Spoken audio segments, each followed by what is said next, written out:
All right, folks, today I'm coming at you with a very requested video. I'm sorry about how long it's taken me to get to this. I've been really busy and I've had a lot of other things that I really wanted to make content for first, so I'm sorry. Today we're talking about pattern making and specifically how I make my patterns. Not saying it's the best way, but y'all asked, so here we go. Patterns are really necessary in order to make very form-fitting armors and garments, and they're really helpful also to just make your life easier instead of guesswork. I'm pretty certain everyone knows about the cling wrap method, but for those of you who don't, essentially you just take saran wrap or a clear plastic wrap, you wrap around, the shoulder, the arm, the torso, whatever it is on your body that you're trying to make the armor pattern for. Then you sit there with some tape, you put tape all over, and then you draw your registration marks and your seam lines. Before you do all that though, especially if you're just getting started out, I highly recommend go and look at Foamcrafter's work in progress photos. Understanding where seam lines need to be in order to make the best form-fitting shape is so important for foam armor, and I wish I knew that before I had gotten started, because my very first armor was very bulky and large and clunky, and it was because I didn't know where to put my seam lines, and there was never anyone that really said where.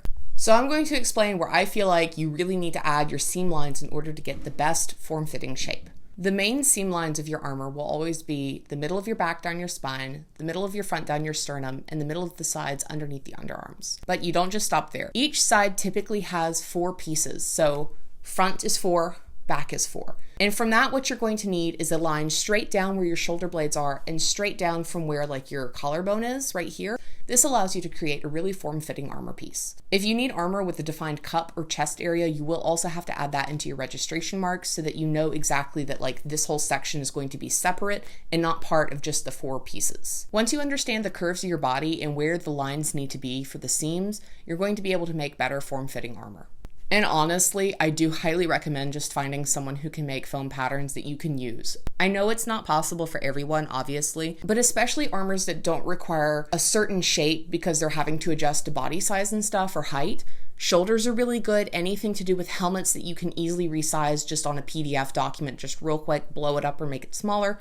Neck pieces, belts, stuff like that. Now for fabric. I am a chaos gremlin and I also hate sewing. So take this with a grain of salt. I do ye olde place and trace method, where you take a piece of paper and you lay your thing on top of it and you trace it out that way. No, it's not the best way, but it works really well for what I need because I don't understand fabric. My brain just does not understand how fabric lays. So I need a lot of help, and just tracing it out like that makes it easier for me. It's how I made my cape pattern for Keyleth really easily, as well as a couple of different outfits that I've worked on, such as my Keyleth dress. Again, it's not foolproof. Some people talk about draping and stuff. I personally, literally cannot understand draping. I've tried it multiple times and my brain is like, nah.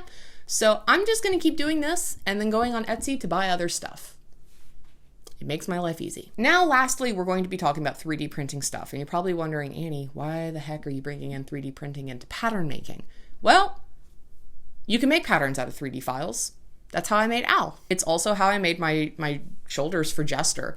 And essentially what you're doing is you're taking a 3D file, you're putting it through a system that allows you to make it into a 2D file, and then you just print it on paper. The annoying part is though, you do then have to assemble the entire thing as the paper form in order to get your true paper pattern, which is another step. But for stuff like Al, things that are really complex that don't have foam patterns or aren't easily accessible, it makes it a lot easier and actually plausible that you can make a cosplay like this. The best program to use for this is Pepakura. You're going to also want to use Blender in order to either simplify or just kind of chop up your design so that you can see exactly what you need in order to actually make the 3D file. Now, this is a very complex process and it's not something that I can easily explain, so I am going to be linking a Kamui cosplay video where Benny explains all of this, in my opinion, very well. I highly recommend looking into it. For some shapes, though, you might not even need access to something like Blender, but instead something just like a paper printer. There is a really cool thing with the intersection of 3D shapes and Pepakura, which is something called papercraft. And papercraft is a way that people create these really cool, little design shapes to put in their house or in their kids' bedrooms or classrooms and stuff. And it's entirely made out of paper. That's actually how I made my design for Fighter Jester's shoulders, is that I purchased a horse head papercraft file off Etsy and I just printed it out, reconfigured it how I needed it for Jester, and then created my pattern from that. It was so much easier than having to do all the work of going through Blender, and I supported a small shop. I do tend to use a lot of pre-made patterns if possible because it just makes my life easier. I work a full-time job. I don't have a lot of time in my day in order to make cosplay, so I try to cut down on as much time waste as possible just to make it so I can actually have fun with this hobby. I highly recommend Kamui Cosplay's patterns because she has a lot of these like really base patterns that you can use. She's got helmets, she's got shoulders, she's got armor for like your breastplate and your legs and your greaves and everything. It's a lot. But what she also has that I find really, really interesting is that she has base shape patterns, such as cubes and spheres and cones, things you might not realize you're going to need a lot of when you're making armor or any kind of prop. Now, I will say for me personally, I actually use Kinpatsu Cosplay's patterns the most. And it's because I found out she and I are like roughly the same size. In terms of height, I think we're like the exact same height or pretty close to it. But like all of her patterns fit me except for the breastplate. I have to make them a little bit wider.